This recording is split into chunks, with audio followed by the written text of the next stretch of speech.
आता मला सांगा, सरळ सरळ जर म्हटलं वेव्हलेंथच्या बाबतीमध्ये, तर लॅम्बडा बरोबर काय फॉर्म्युला आहे बरं? एच अपॉन पी आहे की नाही? म्हणजे it is inversely proportional to P. म्हणजे पी जर वाढला तर लॅम्बडा कमी, आणि पी जर डिक्रीज झाला तर लॅम्बडा उलट होतोय ना. मग इथं काय सांगितलंय बरं तुम्हाला? डिक्रीज. पी डिक्रीज झाला म्हणजे याचा अर्थ लॅम्बडा काय होणार? इन्क्रीज. म्हणजे हे एक ऑप्शन असू शकतं किंवा हे एक असतं. दोन्हीपैकी कोणतं? मग याच्यासाठी जर चेंज खूप लहान असेल, चेंज इज व्हेरी स्मॉल, म्हणजे किती असेल? म्हणजे जवळपास 5%च्या कमी असेल, 2%, 1%, 3%, 4%, लेस दॅन 5% या 5% असेल, तर तुम्ही काय करू शकता? तुम्ही हाच फॉर्म्युला वापरू शकता. With the help of error मेजरमेंटने सोडवायचं, युजिंग एरर. म्हणजे आपल्या इथे काय आहे? H upon P. H constant आहे. मग एररचं सोल्युशन करत असताना एच कॉन्स्टंटचं याची गरज नाही. मग lambda change in wavelength to the original wavelength बरोबर change in momentum to the original momentum. लक्षात घे, change in momentum to the initial momentum. छेदस्थानी असो ना अंशस्थानी असो, लिहिताना आपण असं लिहिलं. समजा हे असं जरी असतं तर तुम्ही असं लिहिलं असतं. म्हणजे अंशस्थानी आहे, छेदस्थानी काय घेतलं नाही, एररचं छेदस्थान पण तुम्ही तसं लिहू शकता. ठीक. आणि म्हणून काय येणार मग? मग आता किती पर्सेंट चेंज दिलाय? पर्सेंटेज चेंज इन वेव्हलेंथ तुम्हाला काढायचं आहे. आणि याच्यामध्ये किती पर्सेंट चेंज दिलाय? 2%. किती पर्सेंट चेंज दिलाय? 2%. मग आता 2% हा चेंज आला, पण याच्यामध्ये इन्क्रीज होईल की डिक्रीज कसं ओळखलं? याच्या आधारे मला सांगा मग वेव्हलेंथ इन्क्रीज होईल की डिक्रीज? इन्क्रीज. सो कोणतं ऑप्शन आहे? ए. ठीक आहे, कोणतं ऑप्शन आहे?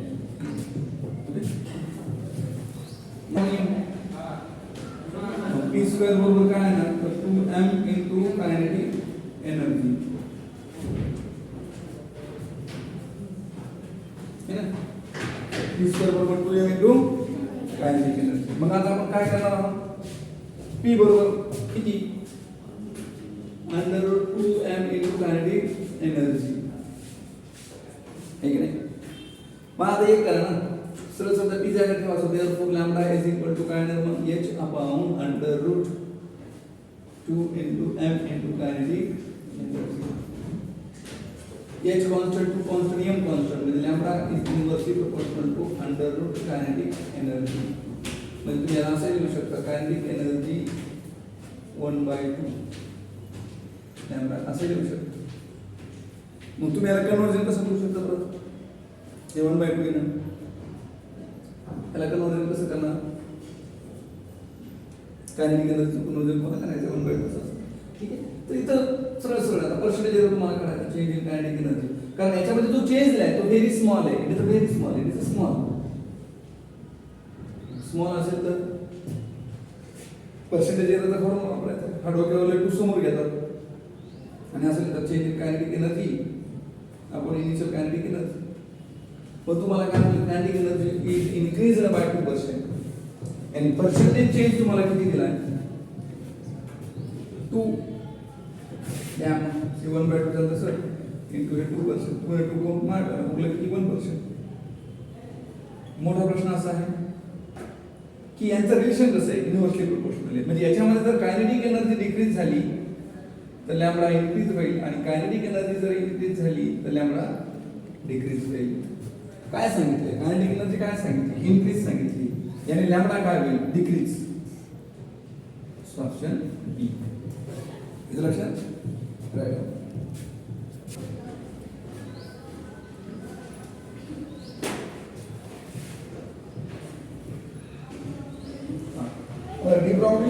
गॅस मॉलिक्यूल आपल्याला काढायचं. ऍक्च्युअली वेव्हलेंथ काढण्याची आपल्याला माहिती. वेव्हलेंथ बरोबर काय आहे? पण आताच काढलं नाही, पण याच्या आपण under root 2m into kinetic energy.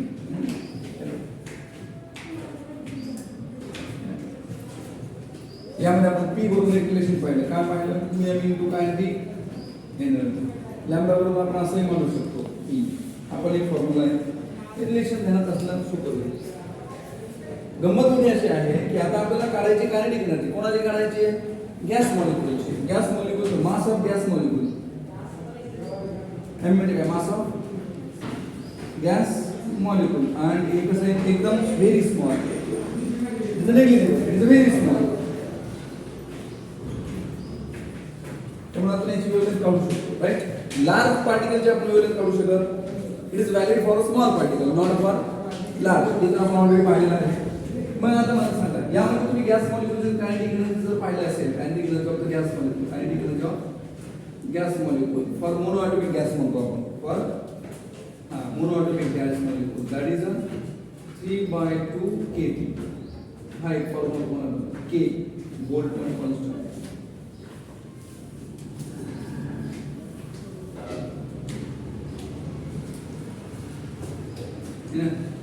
T कोण येतं temperature Boltzmann constant temperature sir ही किंमत जर या ठिकाणी आपण ठेवली तर तुम्हाला काय मिळेल therefore lambda of the gas molecule h upon under root मध्ये 2 कॅपिटल M कायनेटिक एनर्जी काय आहे 3/2 into kT this is small m हे काय आहे gas molecule the mass of gas molecule it is a small m okay so 3/2 kT 2 काय होईल मग cancel होईल दिस 2 गेट कॅन्सल आउट उरलं काय मग लॅम्बडा इज इक्वल टू आपण एक famous formula 3 into small under root is into k जर आपण या जे मॉलिक्यूल आहे तिथे जर मोल मध्ये कन्वर्जन केलं हे ना मोल मध्ये so capital M mass of 1 मोल गॅस मग मास ऑफ 1 मोल गॅस आपल्याला माहिती आहे एका मोल मध्ये नंबर ऑफ मॉलिक्यूल किती असतात n ॲव्होगाड्रो नंबर एका मॉलिक्यूलचा मास किती आहे स्मॉल m तर एवढ्या नंबर ऑफ मॉलिक्यूलचा मास किती असेल कॅपिटल M मग स्मॉल m बरोबर काय येणार आहे सो स्मॉल m बरोबर काय येणार आहे capital M upon n Avogadro number so here काय याचा पुट घेतो इथे पुट केलं तर काय मिळणार तुम्हाला स्मॉल m च्या जागेवर लॅम्बडा बरोबर h अपॉन अंडर रूट मध्ये 3 into capital M upon n into kT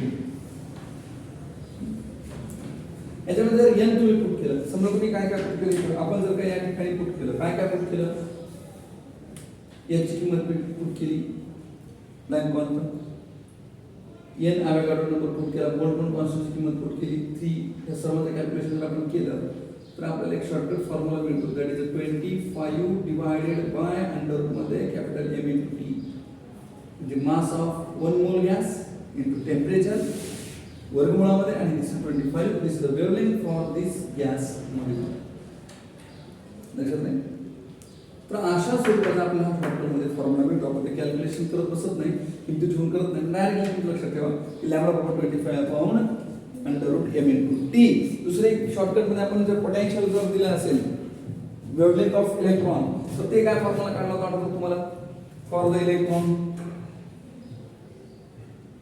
किती होता तो 12 point upon and it is in angstrom मध्ये होता आणि अंडर रूट V असं होतं ना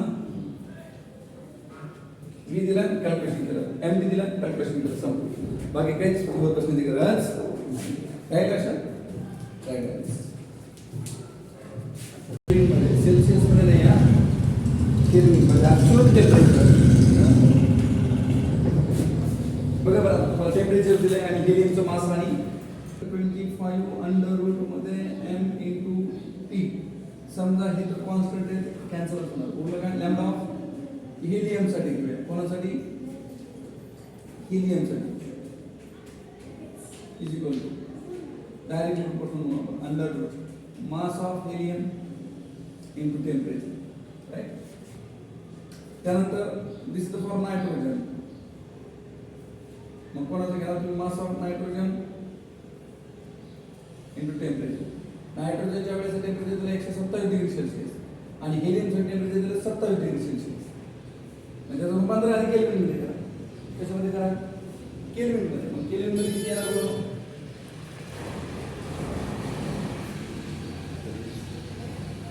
1 डिग्री सेल्सिअस मध्ये किती 200 का 300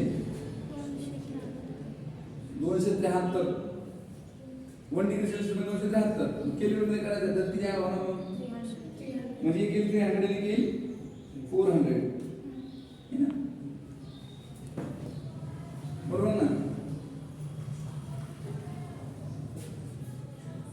यांचा जर आपण शिकलो आता बघा तुम्ही टेम्परेचर जर मांडलं हे कोणासाठी आहे हेलियमसाठी आणि कोणासाठी आहे नायट्रोजनसाठी सगळ्यात महत्त्वाचं मास ऑफ हेलियम किती पाहिजे सांगा मला 2 हेलियम आहे हायड्रोजन मध्ये एकच आहे हेलियम मध्ये एक नायट्रोजन सॉरी हेलियम मध्ये किती आहे हेलियम मध्ये 2 प्रोटॉन आणि 2 न्यूट्रॉन आहे का हायड्रोजन मध्ये प्रोटॉन की नाही आणि हेलियम मध्ये नाही ना 2 प्रोटॉन 2 न्यूट्रॉन अल्फा पार्टी है ना किती आहे एक्झाम्पल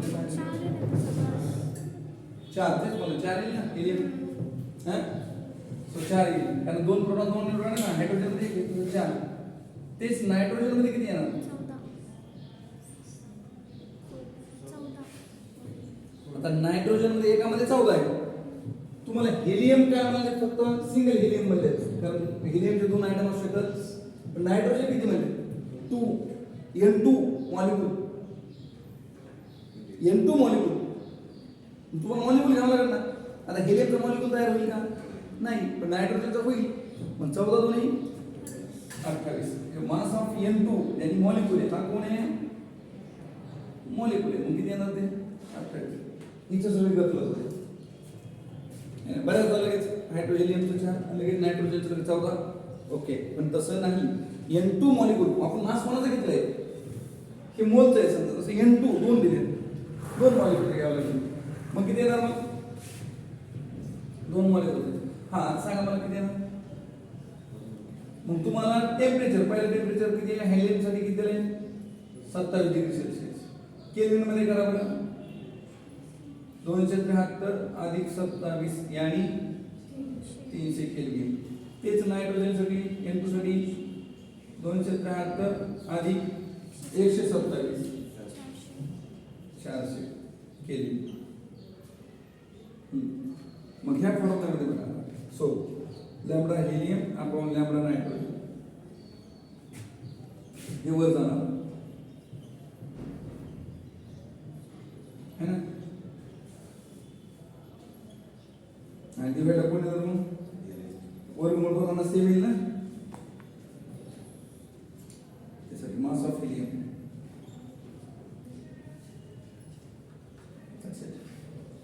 मग ह्याचं मास किती येणार ना 28 4 400 300 बरोबर ना कॅन्सल करा है ना हे किती येणार